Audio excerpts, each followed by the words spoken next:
শিশু পার্ক বন্ধর কারণে এখন আমি মেলা দোকানদারি করি। মেলা এখন চলে না, তখন আবার শিশু পার্ক আসলাম। 5,000 টাকা বেশি 1,000 টাকা লাভ থাকে। আগে তো টাকা ঢোকা চাই, তখন তো টাকা ঢোকা চায় না।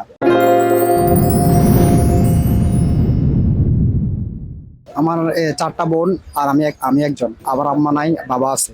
আমার এখানে চালতা আছে টক ঝাল মিষ্টি, জাল মিষ্টি, মানে চালতা 4-5টা আইটেম এক প্রকার রাখি। টক ঝাল মিষ্টি, জাল মিষ্টি, তারপরে পাঁচমিশালি আচার, বরের আচার, জলপির আচার, অমরকি আচার, তেঁতুলের আচার, পাঁচমিশালি কাঁচকলা ভর্তা। আমি তো 2007 থেকে যে শিশু পার্কে দোকানদারি করি। এখন আপাতত শিশু পার্ক বন্ধর কারণে এখন আমি মেলা দোকানদারি করি। মেলা এখন চলে না, তখন আবার শিশু পার্কে আসলাম। মোটামুটি আলহামদুলিল্লাহ অনেক ইনকাম করছে। এটা করলে তো লাভ নাই।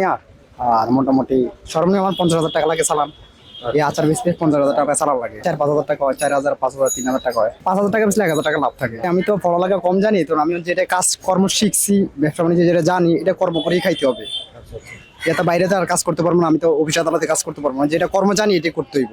আগের কথা কিন্তু লাভ না। আগের হিসাব, আগের টাকা আগে খাইছে। আগে ধরেন দোকান দিলে এই জায়গায় চাঁদা মাদা চাইতে, তখন মনে হয় আলহামদুলিল্লাহ ভালো আছে। কেউ চাঁদা মাদা চায় না, খুব ভালোই আছে, ভালোই আছে। কেউ কারো কাছে আগে তো টাকা ঢোকা চাই, তখন তো টাকা ঢোকা চায় না। এই সিস্টেম এরকম আগে ছিল। এখন মোটামুটি আলহামদুলিল্লাহ মনে হয় আল্লাহ পাকে খুব ভালো রাখে। কেউ সোনার টাকাও আসে না, নেয় না। কেউ জিজ্ঞাও নাই দোকান কেন বইছে। আমি চাই সারা জীবন মানে এইভাবে থাকুক। সারা জীবন কেউ কারো কাছে টাকা না, মানে আলহামদুলিল্লাহ ভালোই আছে। কোনো দুর্নীতি নাই, কিছু নাই, কারো কাছে চাঁদা নাই, কিছু নাই। এটা ভালো না ভাই? একটা কথা বলি, যে কোনো একটা জিনিস চলে গেলে, যেটা একবার বাইরে গেছে, এটা কি আর কমান যায়? মানে ধীরে ধীরে কমবো।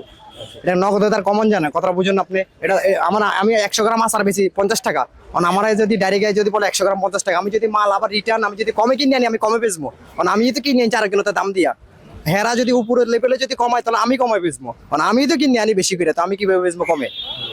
যে জায়গার মেইন স্পটের মধ্যে ধরতে হইব, জায়গা মতন যাই ধরতে হইব, আমার কইলে লাভ হইব। এটা সবার বেলা যে কোনো একটা জিনিস ভাই নগদে কোনো সবকিছু হয় না। আমার কথা হচ্ছে ভাই, জনগণে যাকে চায় তাকে ভোট দেবে। যে দেশটাকে বাংলাদেশটা খুব সুন্দর করে চালাইবো, জনগণের ভবিষ্যৎ চাইবো, একটা জিনিস সৌন্দর্য আছে, একটা মেন্টেলিং করে যেভাবে চালাইবো চালাইতে হবে। যে ভালো চালাইবো তেই থাকবে। আর যে চালাইতে পারে, শেখ হাসিনার মতন 10 মিনিটের টাইম নিবো চাইবো কা।